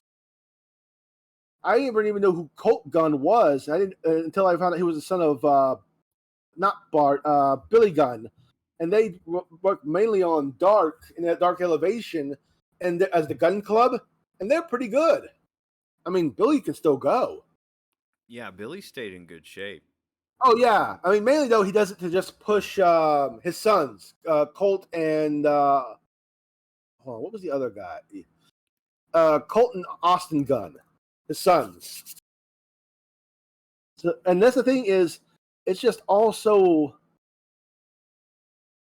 it's so much better than the WWE, where half the guys are getting fired in the middle of storylines. Yeah. Triple H is having his balls cut out from under him by Dunn. Kevin Dunn, if you know who he is. Yeah, I know exactly what you're talking about and what's going on over there. It's kind of a pain in the ass. One thing I hate about WWE is just more along the lines of the fact that like when my friends join WWE, like it's really hard to have a conversation with them anymore. Oof. Because like I don't want to DM people for insignificant shit, but then like I can't have real conversations with them like, just publicly anymore either. Oh yeah, and and one of the things that bothered me with the WWE is they really never treated they don't really acknowledge anything else anyone does. They do. They barely. The only reason that they even acknowledged Dean Ambrose on tonight's SmackDown was because Cena said, and Cena's pretty much untouchable. Yeah. What are you gonna do? But I mean, he's already part time and got one foot in Hollywood,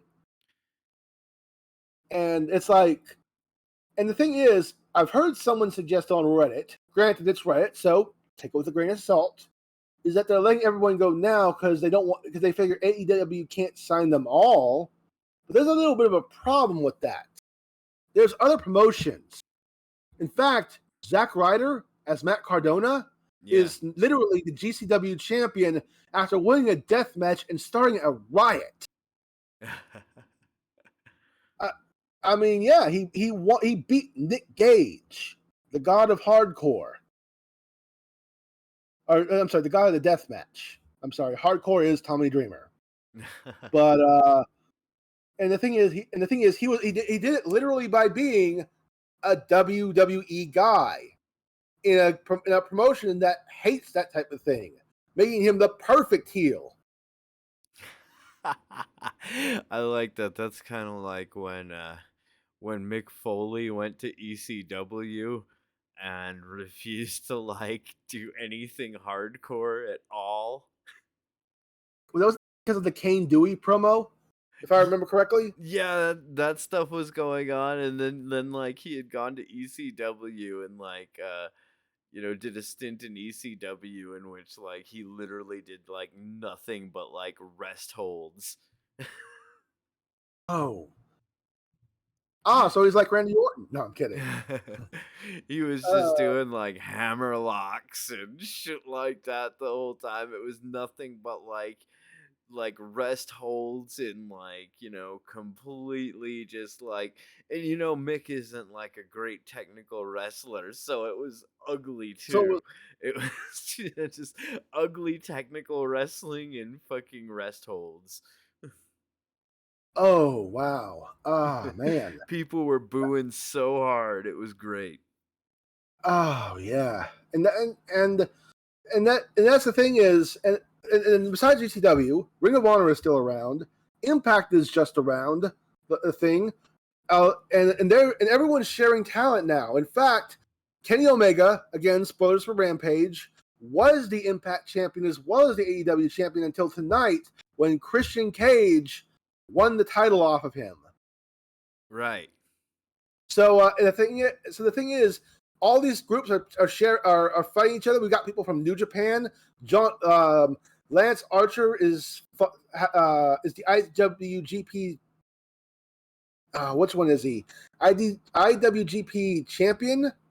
I believe he got off. I think it's the Intercontinental Championship. Got off of John Moxley, who was defending it against people in both New Japan and America, which is, considering COVID, was amazing. Yeah.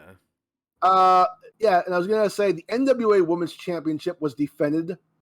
The AAA Mega Champion, which is actually still Kenny Omega, will be defended in Mexico against Andrade El Idolo, who is also working in AEW with Chavo Guerrero. And that's it. Hold up. Okay, give me 1 second. I thought I heard something. Okay. So where was I? What was I thinking? Oh yeah. So, and that's the thing, is it's a good mix of people. And the thing is, you're not going to be able to choke AEW out by trying to get them to get a whole bunch of WWE cast-offs, and that's not a bad thing. There was only so many places you could go in wrestling. Being fired from the WWE doesn't make you a bad hire or a WWE hire if someone else picks you up. It just means you work there. In some cases, just for a cup of coffee. Yeah. But yeah, and the thing is, there's also Ring of Honor, there's Impact, there is Major League Wrestling, and there's a bunch of other promotions all over the place that could take some of these guys. I mean, I would love to see Leon Ruff or Bronson Reed get some work. I mean, honestly, with the amount of people being fired, You could start a company with another company with that. Yeah, I've I've there's I've heard enough it. former WWE talent and people like that they just can't. I know they would love to fit on AEW, but they just can't. Like they don't have the room to fit them in there right now. That like they really could have another like relatively big name promotion on television right now and have enough to fill the roster easy. Let me put to you this way, right? A roster headlined by Bray Wyatt, Braun Strowman. You'll need a big guy. Bronson Reed, 2.0, known as Everrise. Leon Ruff as a lead cruiserweight. And then you can even pick up a few people from AEW, like Captain Sean Dean. And then you can always pick up a couple of guys from New Japan. Let's see. I know that CMLL is spiraling down the tubes, and they have a trios team that just left. You could pick them up along the way. The Wanderer by Dion. I guess so. Oh, okay. Wait, got karaoke time. Yeah, I will hit that on the way out because we are about out of time. So if you have any shout outs or anything, I just posted your channel link one more time there. And if you have any shout outs or anything, or anything you want to mention or anything like that, speak now or forever hold your peace. Okay, well, I do have plans in the future. I have about 5 minutes, so let me go ahead and do this. I have plans in the future for watch-alongs, fanfic readings, and world building. And I haven't even gotten into any of those yet. Oh well, I'll do that. But I'll do it maybe next time. I can talk about that. It's just good to be able to talk with somebody. Honestly, I think that's what I need to do. Is I need to collab more. Like it's hard for me to find. Inspiring. Yeah, it's hard for me to find good time for that. But this is like 10 o'clock's perfect. So I'm at Tommy Highrise, where you can find me, find my schedule, find my thoughts, and find everything at random about me. But please, no random DMs and no random BEWDs. Blue Eyes White Dragons. My apologies. DM in Yu-Gi-Oh means Dark Magician. Oh. I was going to say, because I tend to send people some pretty random DMs. No, you can randomly DM me all you want. I don't mind. But yeah, I have different ideas, and I'm going to try and experiment with some of my output. See what sticks. If I want to do one where I had the Cthulhu mythos as good guys, which would be very random and weird, but something I've actually wanted to try, I might do that.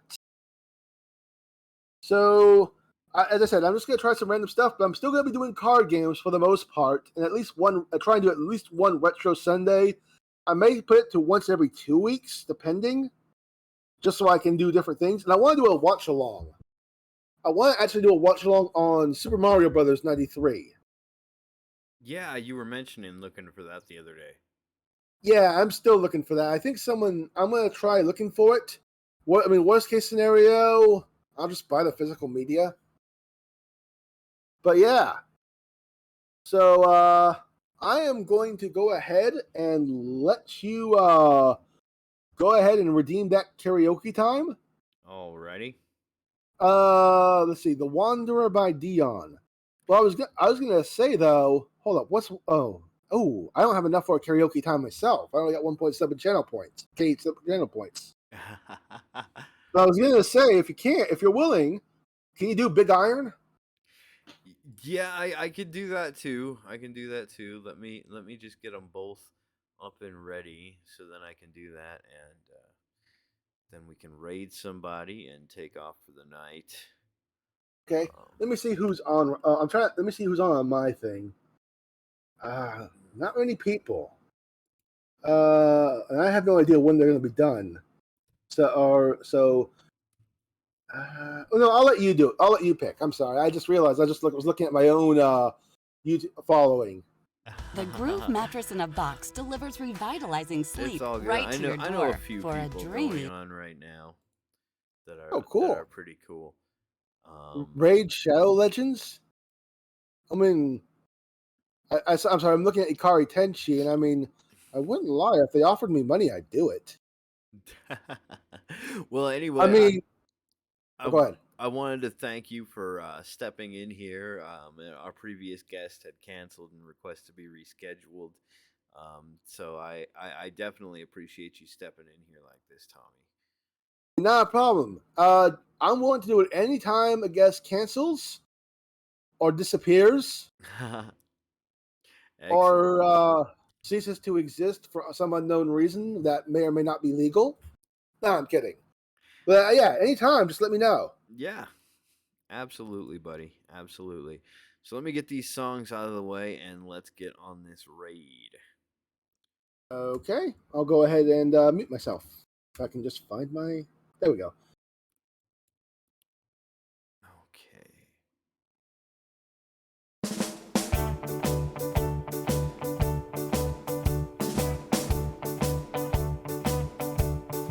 Well, I'm the type of guy who will never settle down where the pretty girls are. Well, you know that I'm around. I kiss them and I love them because to me they're all the same. I hug them and I scream, they don't even know my name. I'm the wanderer, yeah, wanderer. I roam around, oh, well, flow on my left arm, Mary on my right. Janie is the girl, well, that I'll be with tonight. And when she asks me which one I love the best, I tear up my shirt and show her Rosie on my chest, 'cause I'm a wanderer. I roam around, well, downtown. I go through life without a care. I'm happy as a clown. With 2 fists of iron, I ain't going nowhere. I'm the type of guy that likes to roam around. I'm never in one place. I roam from town to town. And when I find myself falling for some girl, I hop right into that car of mine and drive around the world, 'cause I'm a wanderer, yeah. I roam around.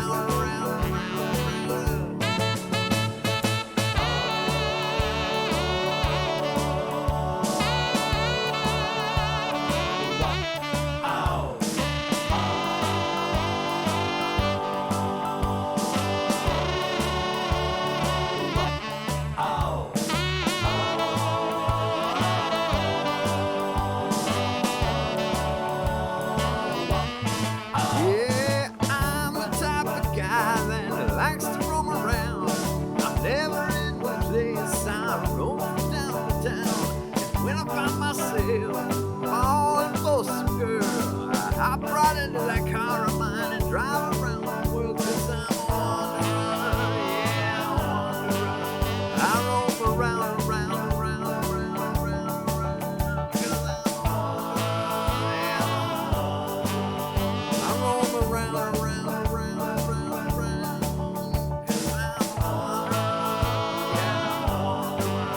I roam around. And I got one more for you there, Tommy, just for being such a sport and hopping in here. Let me give you a little Marty Robbins for you. By the way, Akari, Wanderers from Fallout 4. To the town of Arbor Free, I rode a stranger one fine day. Hardly spoke to folks around him, didn't have too much to say. No one dared to ask his business, no one dared to make a slip. For the stranger there among them had a big iron on his hip. Big iron on his hip. It was early in the morning when he rode into the town. He came riding from the south side, slowly looking all around. He's an outlaw, loose and running, came to whisper from each lip, and he's here to do some business with a big iron on his hip. Big big iron on his head. In this town there lived an outlaw by the name of Texas Red. Many men had tried to take him, and that many men were dead. He was vicious and a killer, though a youth of 24, and the notches on his pistol numbered 1 to 19 more. 1 to 19 more. Now the stranger started talking, made a plain to both around. Was an Arizona Ranger, wouldn't be too long in town. He came here to take an outlaw back alive or maybe dead. He said it didn't matter, he was after Texas Red. After Texas Red. Too long before the story was related to Texas Red. But the outlaw didn't worry, many men that tried were dead. 20 men had tried to take him, 20 men had made the slip. 21 would be the Ranger with the big iron on his head. Big iron on his head. Morning passed so quickly, it was time for them to meet. It was 20 past 11 when they walked out in the street. Folks were watching from the windows, everybody held their breath. They knew this handsome Ranger was about to meet his death. About to meet his death. There was 40 feet between them when they stopped to make their play. And the swiftness of the Ranger is still talked about today. Texas Red had not cleared leather for a bullet barely ripped, and the Ranger's aim was deadly with the big iron on his head. Big iron on his head. It was over in the morning, and the folks had gathered round. There before them lay the body of the outlaw on the ground. Might have gone on living, but it made that fader slip when he tried to match the Ranger with the big iron on his head. Big iron on his head. Big iron, big iron. He tried to match the Ranger with the big iron on his head. Big iron on his head.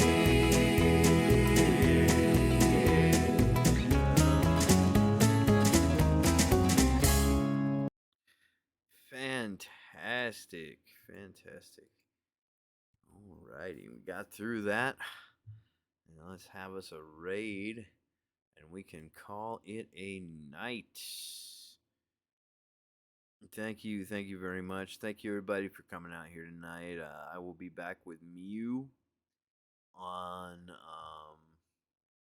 and actually Mew is on right now, so we can go raid Mew. This will be my next guest that I will be back with on Sunday. So we will go raid Mew right now. And I appreciate everybody coming tonight. And here's a preview of who we've got coming on next. Thank you, Tommy, for being here. Thank you, everybody else, for coming. Have a great night, and we will see you soon.